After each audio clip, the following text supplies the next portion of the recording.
யோகிராம் சுரத்குமார் யோகிராம் சுரத்குமார் யோகிராம் சுரத்குமார் ஜெயகுருராயா. அனைவருக்கும் வணக்கம். இன்றைக்கு நாம் 2 சுவாரஸ்யமான கதைகளை பார்க்க போகிறோம். இது எப்படின்னா, பகவான் தன்னோட பக்தர்களுக்கு தான் வாக்கு கொடுத்துருக்கிறார். தன்னையே நினைத்து கொண்டிருக்கிற, தன் நாமத்தை எப்போதும் ஜெபித்து கொண்டிருக்கிற தன்னுடைய பக்தர்களை மரண தருவாயில் அவர் நான் கைப்பிடித்து அழைத்து செல்வேன் அப்படின்னு சொல்லியிருக்கார். இது என்னங்க இது? அது எப்படி? இப்போ என்னென்னா, நம்ம பக்தியை பற்றி தான் நம்ம 2-3 எபிசோடுக்கு முன்னாடி நம்ம பேசியிருக்கோமே. நம்ம இப்படியும் இருப்போம், அப்படியே இருப்போம். நம்ம சாமியை கும்பிடுவோம், நம்ம சாமி கேட்டதெல்லாம் தரும் அப்படின்னு சொல்லுவோம். சாமி மரண தருவாயில் நம்ம கையை பிடிச்சி கூட்டின்னு போகன்றதை நம்மளாலேயே ஏற்றுக்க முடியாது. ஏன்னா நம்ம எப்படிப்பட்டவங்க நமக்கே தெரியும். சரிங்களா? என்ன போய் எப்படி? எனக்கு நல்லா தெரியும். நான் கார் வாங்குறதுக்கும், பங்களா வாங்குறதுக்கும், பொண்ணு கல்யாணம் பண்ணுறதுக்கும், பையனுக்கு சீட்டு கிடைக்கிறதுக்காக தான் நான் சாமியை வேண்டுறேன். அதுக்கு தான் நாமத்தை சொல்கிறேன். அதை தாண்டி நான் இன்னொருத்த பொருளுக்கு ஆசைப்படுறேன், நான் கோவப்படுறேன், நான் பொறாமப்படுறேன். என்ன எப்படி சாமி கூட்டின்னு போவோம் கையை பிடிச்சி அப்படின்னு நமக்கே சில நேரத்தில் டவுட் இருக்கும்.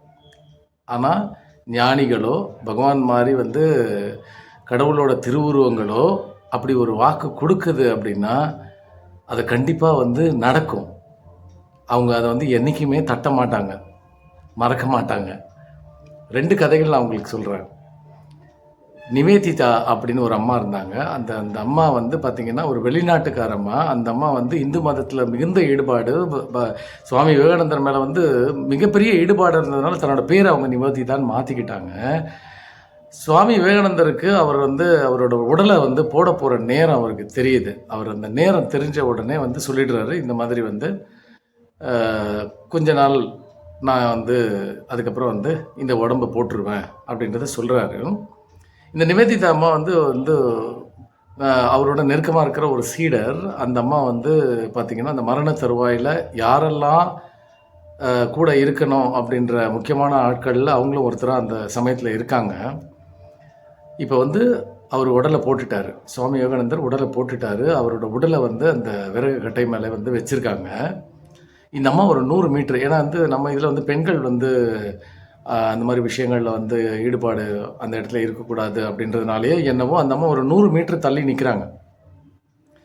அப்போ அந்த விறகு கட்டை மேலே கடத்தப்பட்டிருக்கிற சுவாமி விவேகானந்தரோட உடல் மீது போர்த்தப்பட்ட கம்பளி, ஒரு சால்வை அல்லது ஒரு போர்வை, திடீர்னு அது மேலே எழும்பி அவ்வளோ டிஸ்டன்ஸில் அந்த அம்மா இருக்குது, அவ்வளோ தூரத்தில் இருக்க அந்த அம்மாவை போயிட்டு அப்படியே அணைச்சிக்குது. அந்த போர்வை அப்படியே அவங்கள போத்துது. நான் இந்த உடம்பு கிடையாது, நான் எங்கும் நிறைந்திருக்கிற பரபிரம்மம், நான் இப்போவும் இருக்கேன், என் உடம்பு தான் அங்கே கிடக்குது, அதுக்குண்டான பர்பஸ் முடிஞ்சு போச்சு, அதை வச்சு நான் இந்த உலகத்துக்கு என்ன பண்ணமோ அதை முடிச்சிட்டேன், ஆனால் அந்த உடம்பு நான் இல்லை அப்படின்றத அந்த உடம்பை அவர் விட்டதுக்கப்புறமும் இந்த உலகத்துக்கு உணர்த்துறதுக்காக அந்த அம்மாவை அந்த போர்வை சேர்ந்தது. இது சுவாமி விவேகானந்தர் வாழ்க்கையில் நடந்த ஒரு விஷயம். குரு என்பவர் உடல் அல்ல, அவர் உடலால் மட்டுமே காரியங்களை செய்யக்கூடியவர் அல்ல. உடல் இருந்தாலும் இல்லாவிட்டாலும் இந்த பிரபஞ்சத்தோட அவர் இப்போ உடம்புல இருப்பார், ஆனால் பிரபஞ்சத்தை அவர் ஆட்டி வைப்பார். பிரபஞ்சத்தை என்ன நடக்குதுன்றது முதற்கொண்டு அவருக்கு எல்லாமே தெரியும். உடம்பு இல்லைனாலும் அதுதான். இன்ஃபேக்ட் பகவானே சொல்லியிருக்காரு, இந்த உடம்பு இல்லைன்னா இன்னும் எஃபெக்டிவாக இருக்கும் அப்படின்ற மாதிரி சொல்லியிருப்பார். ஏன்னா ஒரு கட்டுக்குள்ளே இல்லாமல் அது ஃப்ரீயாக இருக்குது இல்லைங்களா? இப்போ 2வது கதைக்கு வரேன். இப்போ ராமகிருஷ்ண பரமஹம்சர்னு, அதாவது சுவாமி விவேகானந்தரோட அந்த குரு இருக்கார் இல்லைங்களா, அவரை பற்றி உங்களுக்கு தெரிஞ்சிருக்கும்.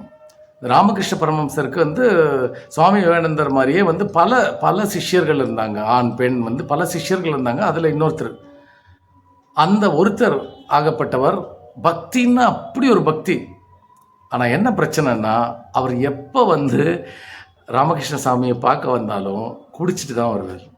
அவர் உள்ளே நுழையும் போதே அந்த சாராய வாடை அப்படி அடிக்கும். ஜென்ரலாக என்ன நடக்கும், நாமெல்லாம் வெளியில் எப்படி வேணால் இருப்போம். ஆனால் நம்ம ஏதோ ஒரு கோயிலுக்கு போகும்போது, இல்லை சாமி குருமாரை பார்க்க போகும்போது நம்ம அப்படியே ரொம்ப நீட்டாக இருக்க மாதிரி நம்ம ப்ரெசன்ட் பண்ணுவோம். இயல்பாக இருக்க மாட்டோம், ப்ரெசன்ட் பண்ணுவோம். நாம் உண்மைத்தன்மை உடையவர்களாகவும் நாம் ரொம்ப நல்லவங்கன்ற மாதிரி நம்ம ப்ரெசன்ட் பண்ணுவோம். அவர் தான் ஆக்சுவலாக நிஜம். அவர் வெளியில் எப்படி இருக்குவாரோ அதே மாதிரி உள்ளேயும் அவர் குடிச்சிட்டு தான் வருவார். அது எல்லாரும் முகம் சொல்லிப்பாங்க, என்னன்னா கொஞ்சம் கூட இங்கிதுன்னு தெரியாமல் சாமியை பார்க்க வரான், வந்து குடிச்சிட்டு வரானுங்க. இல்லை பியூட்டி என்னன்னா, இப்போ வந்து பகவான் வந்து சில பேரை வந்து கையை பிடிச்சிக்குவார், சில பேர் மடியில் படுத்து தூங்குவார், சில பேருக்கு ஊட்டி விடுவார். நான் வந்து பகவான் சில பேருக்குன்னு தான் சொன்னேன், அவரோட நெருங்கிய பக்தருக்குன்ற வார்த்தையை நான் யூஸ் பண்ணல. ஏன்னா பகவானை பொறுத்தவரை நெருங்காத பக்தர்கள் யாரும் கிடையாது. பகவானுக்கு இலையும் ஒன்று தான், பூவும் ஒன்று தான், காயும் ஒன்று தான், கனியும் ஒன்று தான், கருப்பும் ஒன்று தான், சிவப்பும் ஒன்று தான். அந்த நேரத்துக்கு அவங்களுக்கு தேவைப்படுற விஷயத்துக்காக அவர் ஒரு 4 பேர் முன்னிலையில் வந்து ஒரு விஷயத்த செய்கிறான்றதுக்காக நம்ம அப்படிப்பட்டவங்க தானே. நம்மெல்லாம் அதுக்கு தகுதியே இல்லாதவங்க. நம்ம வந்து பகவான் நம்மளெல்லாம் வந்து கண்டுக்க மாட்டேன்றாரு. ஏன்னா அந்த மாதிரி ஒரு சில விஷயங்கள் கூட நடந்திருக்கு. பகவான் வந்து செலிபிரிட்டிஸ்க்கு தான் இம்பார்ட்டன்ஸ் கொடுக்குறாரு அப்படின்ற மாதிரி கருத்துக்கள் இருந்திருக்கு. அதுக்கு பகவானே பதில் சொல்லியிருக்காரு. இன்றைக்கி தேதிக்கு ராமர் இருந்தாலும் ராமரையே இந்த உலகத்தை வந்து ஏற்றுக்கிட்டு இருக்காது, அவரையும் குறை சொல்லி தான் இருக்கணும்னு. அது ஒரு பக்கம். அதனால் எந்த நேரத்துக்கு என்ன தேவையோ அதைத்தான் வந்து ஞானிகள் செய்வார்கள், குருமார்கள் செய்வார்கள். அப்போ இந்த கிரீஷ் அப்படின்ற அந்த அவர் குடிச்சிட்டு அவர் வராரு. அப்போ வந்து அவர் வந்து எப்பயுமே அவர் வந்த உடனே பக்கத்தில் வந்து அவர் உட்கார வச்சு அவர் கையை பிடிச்சிக்குவார். இது எப்படி இருக்கும்? நான் மற்றவங்களுக்கு நான் எந்நேரமும் உன்னை நினச்சிட்டு இருக்கேன், எப்பவுமே உன்னோட நாமம் சொல்லிட்டு இருக்கேன், என்ன நீ அந்த மாதிரி ஒரு ஆளை பக்கத்தில் உட்கார வச்சு வந்து இது பண்ணுறியே அப்படின்னு எல்லாருக்கும் ஒரு புகைச்சல் இருந்துன்னு தான் இருக்கும். சரி, நம்ம மறுபடியும் சொல்கிறேன், நம்ம மற்றவங்களால் நல்லவர்களாக அறியப்பட வேண்டும் என்றதில் தான் நம்ம ரொம்ப ஸ்ட்ராங்காக வந்து முனைப்பாக இருப்போம். ஆனால் நம்ம நிஜமாகவே நம்ம நல்லவங்களாக இருக்கணுன்ற வந்து முயற்சின்றது அதை விட கம்மி தான். இப்போ இப்படி இருக்குது. ஒரு மாதிரி எதேச்சமாக வந்து ஒரு நாள் வந்து இவர் மறுபடியும் இவங்கெல்லாம் அவர் பேசுனது என்ன நினச்சிட்டாங்கன்னா, குடிகாரன் குடிபோதையில் வளர்றான். இப்படி இவர் சொல்கிறாரு, பகவான் எனக்கு அதெல்லாம் தெரியாது, என் உயிரை நான் விடும்பொழுது என்னை வந்து கையை பிடிச்சி கூட்டுன்னு போயிடணும், நீங்கள் புரிஞ்சுதா அப்படின்றது. உடனே அவர் அதுக்கு என்ன, கண்டிப்பாக நான் அதை பண்ணுவேன், எனக்கு நீங்கள் சத்தியம் பண்ணி கொடுங்க அப்படின்றது. ஏற்கனவே நீ கேட்டதே அபத்தமான கேள்வி, இதுக்கு மேலே ஏன்டா வெறுப்பேற்றுற எங்கள்ன்ட்டு பக்கத்தில் இருந்தவங்கெல்லாம் நினைக்கிறாங்க. பகவான் சொல்கிறாரு, சத்தியமாக நான் உன்னை வந்து கூட்டுன்னு போவேன், நீ கவலைப்படாத அப்படின்றார். இல்லை பியூட்டி என்னன்னு நான் மறுபடியும் சொல்கிறேன். இதில் இன்னொரு விஷயம் என்னென்னா, இது கிரீஷ்க்கு முன்னாடி வந்து அவர் உடம்ப போட்டுறாரு. யார்? ராமகிருஷ்ண பரமஹம்சர் உடம்ப போட்டுறாரு. அதுக்கப்புறமா தான், ஏன்னா இவர் வயசில் வந்து இளையவர் இல்லையா, இவர் மரண தருவாயில் இருக்கார். யார்? நம்ம வந்து முகம் சுழிச்ச அந்த குடிகாரர். ஆனால் அவர் பக்தியில் வந்து அவ்வளோ முதிர்ந்தவர். கடவுள் நம்பிக்கை, குரு பக்தினா என்னன்றதை அவரை பார்த்து தான் கற்றுக்கணும். அதோட வாழ்க்கை வந்து ஒரு இலக்கணம், ஒரு எடுத்துக்காட்டு. பாருங்கள், மரண தருவாயில் இருக்கார், உயிர் போய் அப்பயோன்னு இருக்கு, உடம்பு எல்லாம் சில்லுன்னு ஆயிடுச்சு, கை கால்லாம் அசைய முடியல. அந்த மொமெண்ட்டில் அவரோட கை, வலது கை மட்டும் அப்படியே மேலே தூக்குது, வலது கை மட்டும் மேலே தூக்குது. இப்படி வந்து கையை நீட்டுறாரு. கொஞ்ச நேரம் கை அப்படியே நீட்டின மாதிரியே இருக்குது. கொஞ்ச நேரம் கழிச்சு அந்த கை வந்து விழுது, உயிர் போயிடுது. இதுலேருந்து உங்களுக்கு என்ன புரியுது? இவர் கேட்டார், என் உயிர் இந்த உடம்பை விடும்போது நீ என் கையை பிடிச்சி கூட்டுன்னு போனோன்னு சொன்னார். அந்த விஷயம் நடந்தப்போ யாரெல்லாம் பக்கத்தில் இருந்து பார்த்தாங்களோ அவங்க கண்ணீர் விட்டு கதறி அழுகிறாங்க. இந்த கொடுப்பனை யாருக்கு கிடைக்கும்? இப்படிப்பட்ட ஒரு மனுஷனையா நம்ம வந்து இவ்வளோ நாள் தப்பாக பேசணும்? ஜனங்க எப்பவுமே அப்படி தான் இருக்கிற வரைக்கும். அவன் தெரியுமா, அந்த ஆள் அவன் அதை ஆட்டையை போட்டான், இதை ஆட்டையை போட்டான், இந்த பேரில் அதை பண்ணுறான், அதை பண்ணுறான், செத்து போன அப்புறம் நல்லதாக பேசுவாங்க. அந்த மாதிரி அறியப்பட்ட ஒரு பக்தர். அந்த பக்தரோட கதையும் இந்த நிவேதிதா கதையும் எதுக்கு சொன்னேன்னா, அந்த மாதிரி முழு உறுதியோட, அசைக்க முடியாத நம்பிக்கையோடு வந்து பகவான் மேலே இருக்கிறவங்க கண்டிப்பாக, அவர் சொல்கிறார்ல, ஒரு தடவை என்னோடய பேரை சொன்னவனு கொடுத்து வச்சவன்னு, கண்டிப்பாக பகவான் சொன்னதை அவர் நடத்தி காட்டுவார். அந்த மாதிரியான ஆட்களுக்கு அந்த கொடுப்பனை உண்டு. கண்டிப்பாக அந்த உடம்பு அது 90 வயசோ 70 வயசோ எத்தனை வயசோ உதிர்க்கும் பொழுது அவர் வந்து நம்மளை அழகாக கையை பிடிச்சி கூட்டின்னு போவார். அடுத்து ஒரு ஜென்மம் நம்ம பிறக்கிறோன்னா நமக்கே நமக்கா இந்த ஜென்மத்தில் நமக்கு பிச்சைக்காரனாக வந்தாரா, அடுத்த ஜென்மத்தில் என்னவா வருவார்னு தெரியாது. ஆனால் நாம் கடவுள் தன்மையை அடையிற வரைக்கும் நம்ம எத்தனை தடவை பிறந்தாலும் நமக்காக எத்தனை ஜென்மம் வேணால் அவர் எடுப்பார். குரு அப்படின்றது வந்து, அன்புன்றது ஒரு வந்து கல்லுன்னா, குருன்றது வந்து வானத்தளவுக்கு இருக்கிற ஒரு மலை. அந்த மாதிரி வந்து எப்படி வந்து அந்த தேன் கையை நக்கிறோமோ, தேனை எப்படி சுவைச்சு வந்து நம்ம இது பண்ணுறோமோ, அந்த மாதிரி அந்த குருவை வந்து ரசித்து சுவைக்கணும்.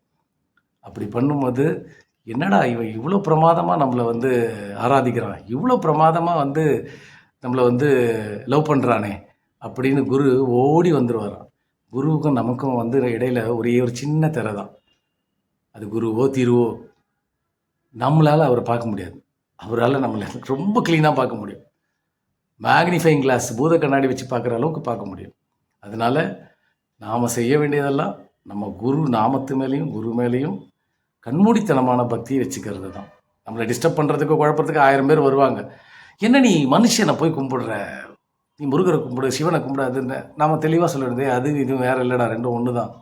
உன் வேலையை நீ பாரு, என் வேலையை நான் பார்க்குறேன் அப்படின்ட்டு சொல்லிட்டு போய் டைவெர்ட் ஆகவே கூடாது. உறுதியாக பிடிச்சிக்கணும். உறுதியாக அந்த பசுமரத்தாணையில் வந்து ஒரு தடவை வந்து எதையாவது எழுதுனீங்கன்னா அது 1000 வருஷம் ஆனாலும் அது அழியாது. அந்த மாதிரி நெஞ்சில் குத்திக்கணும் யோகி ராம் சரத்குமார்ன்ற பேர். அப்போ நான் ஏற்கனவே சொன்ன மாதிரி நம்ம லௌகிக வாழ்க்கையும் கடை தேரும். நம்ம இந்த ஜென்மத்துக்கு அப்புறம் வந்து நடக்கிற அடுத்த ஜென்மம் கடை தேரும். இந்த உடல் போனதுக்கப்புறம் கிடைக்கக்கூடிய அந்த அற்புதங்களும் நமக்கு நடக்கும். இத்துடன் உங்களிடமிருந்து விடைபெறுகிறேன். நன்றி, வணக்கம். யோகிராம் சரத்குமார், யோகிராம் சரத்குமார், யோகிராம் சரத்குமார். ஜெய் குருராயா.